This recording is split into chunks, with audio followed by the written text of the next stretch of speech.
If your scrapbook pages feel a bit too flat, today I'm showing 3 texture techniques I've sworn by over my 20 plus years of scrapbooking to bring maximum depth and detail to every single layout.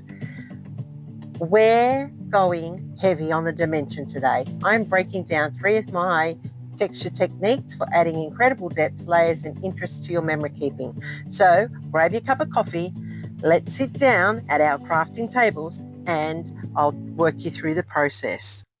So today is round 3 of Tee It Up Thursday for the month of August, and today we're using some chipboard, and I do love those decorative pieces there, and that is always a great way of layering texture, but that's not what we're talking about today.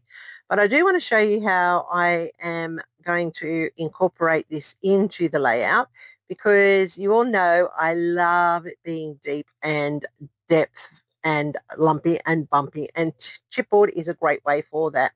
Now I am using a brown acrylic pen here to colour in my chipboard, and then I will go over the top of it again with a lighter colour to give it a rusty feel for this layout. Now Mel W. Scrapping and Lecky Creates, Mel and Amanda and myself are creating with our Western Girl kits from Scrapbook Fantasy, and I'll have all of the details down below for both the girls' channels and the kit supplier. But I have to tell you, this kit is so popular that they actually have sold out all of the paper kits in whole, but you can go to Scrapbook Fantasies and you can buy pieces of individual papers, and I suggest you do it sooner than later, because at the time of this video going live, they are down to the single individual sheets, but all the extra add-ons and things that go with the kit, they've got plenty of those. So if you're liking what we've been producing and you like this paper range, I suggest you head there sooner than later. Okay, so there you saw me add that lighter bit to the chipboard there, and now we're going to start with our layering, and I'm going to draw on some older tools here, and that's going to help to get that texture happening. Now I need a strip of the blue denim, and this is the first way to add texture to your page. Use your border punches. Now I'm sorry that you get to see my head there, but I've got to get over the top when I'm using this border punch. This one's a bit finicky and it doesn't always line up properly, which you're about to see, and I get a little bit annoyed with myself because I have overcut it and now there's pieces missing. But that's okay, because that's going to add to the texture here. And remember, no wrongs, just different. So what I do here is I continue on building up this border punch, and then I'll take away that extra edge there, the leading edge, and where it was double punch, I'm actually going to remove that, because that's going to add to the rustic feel of the layout and add more depth to it. So number 1 is the border punch.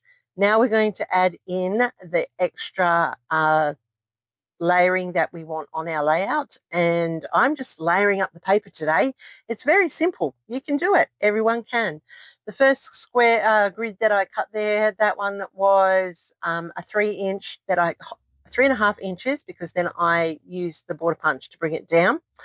Then I've cut a 10.5 by 7.5 grid. Then I cut a 9 by 6.5, and I am now marking out underneath the main piece some more of this green. I want to drag it to the front as well, so it will become a layering on the photo landing spot, and that will also add depth. Here is texture number 2, a goodie that you can't go wrong. If you haven't got one, I strongly suggest you get a distressing tool. It is the easiest way to add texture to your layout. Now that's number 3 there. Now I made that using my crimping tool. That's an old tool, and I turned it into the corrugated. So that's another easy way of creating texture by using the crimping tool. So there's 3 techniques in just that small space. So we have number 1, your paper border punch. Number 2, the crimping tool to make the corrugated paper. And number 3, your distressing tool as you can see there, to distress the edges of your paper. Now, I have matted my photo onto the blue to pop out the blue of my daughter's shirt there, and I am using the distressing tool here, as you can see, to add more distressing to the paper, and that's adding texture, and it's building up that layered effect, that depth to the layout, which is quite subtle. Now I'm going to bring the background to the foreground, and I'm just trimming this down so it sits in under the photo, and that's really important as well by bringing all your colors together. And by distressing, you can see there I'm getting that a little bit torn, a little bit jagged, a little bit roughened edge, and so that's another aspect of layering up the depth. So we will do it again. Number one, paper punch. Number two, the crimping with the paper tool, and number three, the distressing tool to give you that added texture. Three simple ways of adding texture to your page and creating that layer of depth without really putting too much on it, as you've just seen. All right, now we're going to get to the decorative side of it, and this is where we get lumpy and bumpy. And I'm using this chipboard here from Scrapbook Fantasies, and see how they put it. It's great with these landing grids. It keeps it from moving around. It's very, very good, and it keeps all the fragile pieces together while you work it. I'm just going to trim off all the extra little pieces that are that holding bar. That's really important because we want a clean piece of chipboard. And because I've coloured it up with the acrylic, it's quite easy to come off because the acrylic paint has stepped in. I then cut that second piece in half, and that's important because I wanted it to build a frame. So with my glue, I'm going to adhere this into place, and I'm having a terrible time with this glue tonight. I'm really sorry about that. I do not know what is going on with my glue. And it's going to sit there to the left. Then I'm going to have those two pieces down the bottom as a frame, and they are going to, at first I thought I was going to frame a journaling spot, but I end up changing it and putting a title in there, and you'll see that as we move through. I then have all these fussy cut pieces from the fussy cut elements of the sheet, and one of the backing sheets had the hats and the sunflowers on it. Oh gosh, use your words, Kathy. And they are building up my clusters, which I'm going to set into the three spots. The wine barrels and the bottle and those pieces, the cowl there, they all come from the fussy cut pack that you can get for Western Gold as well. All right, I went off screen and I did adhere those all into place because you know how to glue down the clusters. I then had the title Cool Hat. So, bit of a pun on this. They both were wearing cool hats. I don't wear hats, so they thought they were really cool. My best friend there to the left, she had on a James Johnston hat that we bought on the day because, you know, we went to see James Johnston primarily. And my daughter had on her Ringers Westerns hat, but they thought they were being really cool holding out their cans of drink. They think it was quite hilarious.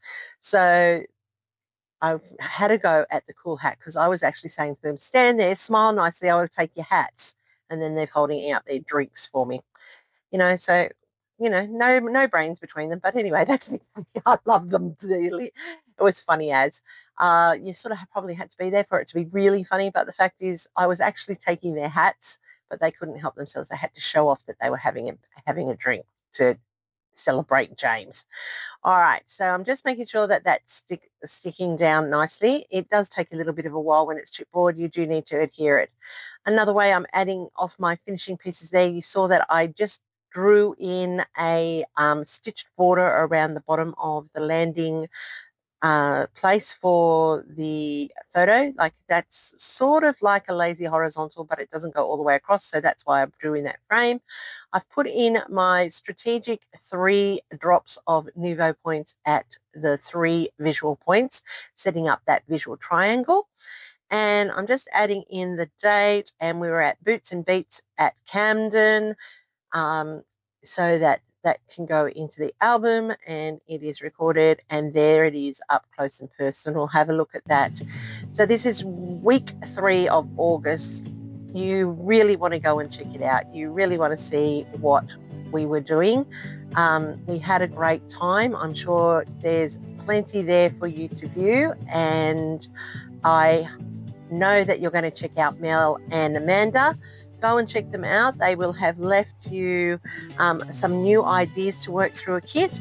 And next week is our last week and a run through all the layouts that we've created for the month of August. And I hope to see you over there real soon. Here's my next video in between. Don't forget, I need you to watch all the way to the end, people, and I need that thumbs up and that hype, and stay creative.